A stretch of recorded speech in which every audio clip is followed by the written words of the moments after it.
Welcome to Clayton Schick Outdoors. I'm going to do a quick little fly tying video here for you, and I'm going to give those jigs away here as soon as I'm finished, the hair jigs, the 6 of them that I talked about in my tiger trout video there. So I'm going to do one fly here. I guess it's technically a jig, so a hair jig. I'm going to tie one of them up right here on the vise. I got everything set up already. I'm going to be tying a pink and white jig here. I like to do different color combinations as well, but this one I'm going to do just like my video here.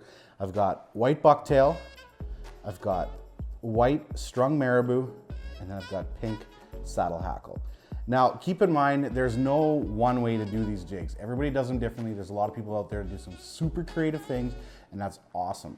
Fool around with a few different types of materials, find something that works for you and that you like in the water, and use it. And that's just what I did. I would whip those jigs up literally the night before I went out, made a few adjustments out there, maybe just trimming down some feathers a little bit, and I slammed a bunch of tiger trout. So I'm gonna tie one of these up here right now. We're gonna start with our thread and just put in a little bit of thread on the body and the shank of the jig here. This is just gonna give you a little bit of traction on your feathers so they don't slip off when you put them back on, when you put them on after.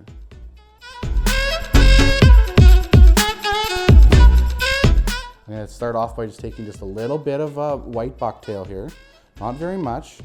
This bucktail, this white bucktail, is just here to give the jig just a little bit of body and to allow the marabou to kind of sit nicely on top of the jig and not just flop around. So I'm tying it a little bit on here loose, spreading it around a little bit with my fingers, and then I'm gonna really cinch it down.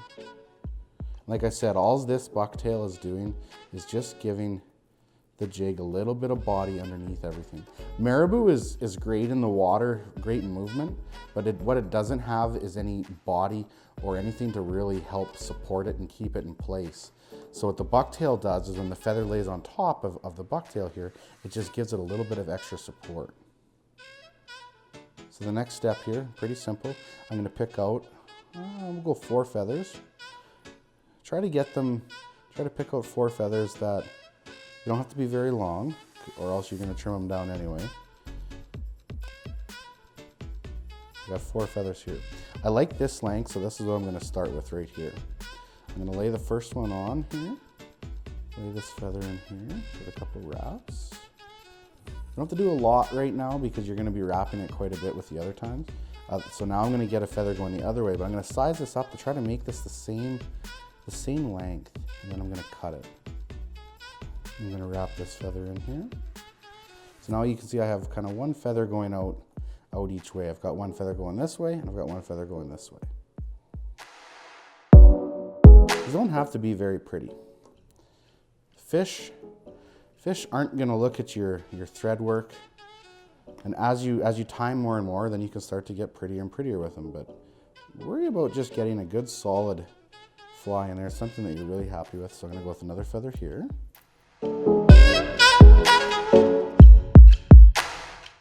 This one's going out a little bit over the top, which is okay.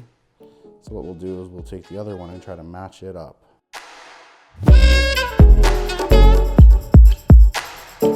What these little bit longer feathers do is they allow some nice movement in the tail end of the fly, and sometimes it even looks like a minnow kicking its tail around.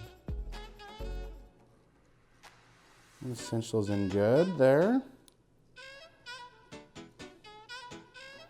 So that's kind of just the basic start there. Like I said, I got that white bucktail, which you can kind of see right here on this side.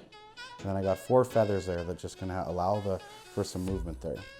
And now we're gonna put in some strung marabou here, white for the body. This gives the fly a pile of movement when it's not even moving in the water or the slightest little twitches. So what we're gonna do is we're gonna tie it in here and then we're gonna wrap it. So we're taking our strung marabou, got it right against the camera, hey? I'm gonna lock it in here. So I'm locking in one end. Can't really see that, can you? Let's see right there. So I've locked in kind of one end of the feather here.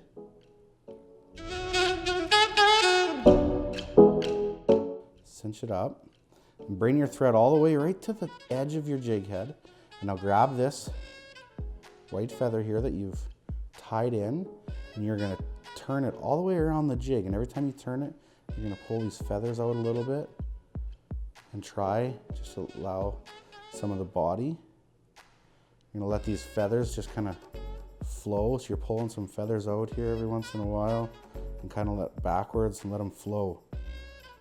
These are pretty long, so sometimes I want to probably trim some of these. And at the end here, when you get to the end, you just grab your thread and you go over just the end little bit here of what you got there. And then maybe you can pull your feathers back a little bit, give it a little more of a wrap here, tighten that up really, really good. And what that does is lock all those feathers in place. And kind of look around here what you got. I know I'm going to trim some of these just a little bit. This definitely isn't super pretty, but I guarantee you it's going to catch fish. So I don't like how long these are, so what I'm going to do is I'm just going to trim them all down just a little bit. And I'll make them all the exact same length.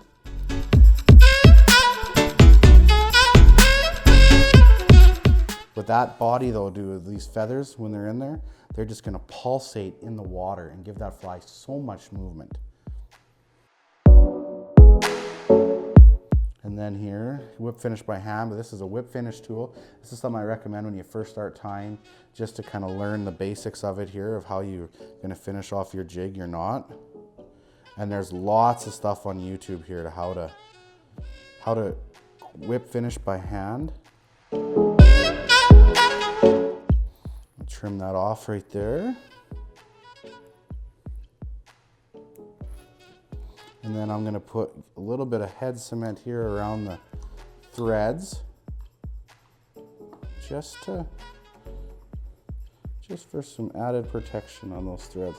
When you're fishing for fish without teeth, you know, your fly is going to last a little bit longer. I do a lot of pike fishing with flies, and you have to start using epoxy even on the thread because they beat up a fly so quickly.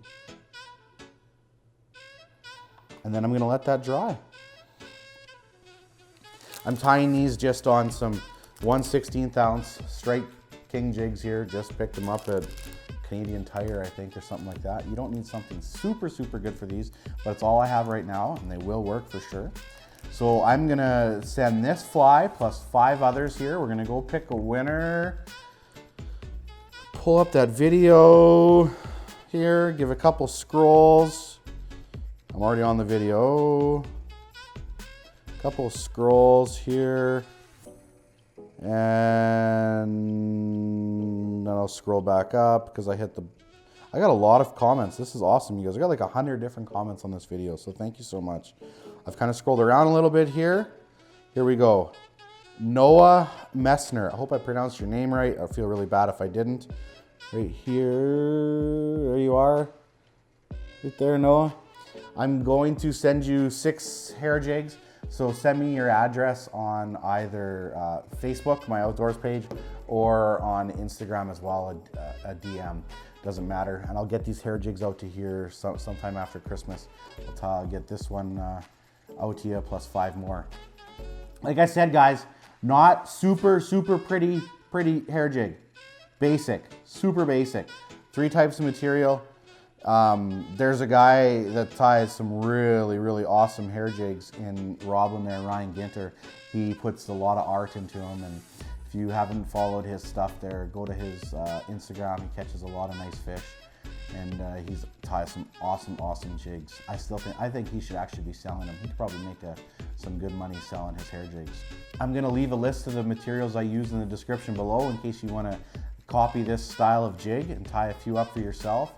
Like I said, super basic, super simple. Thanks for watching.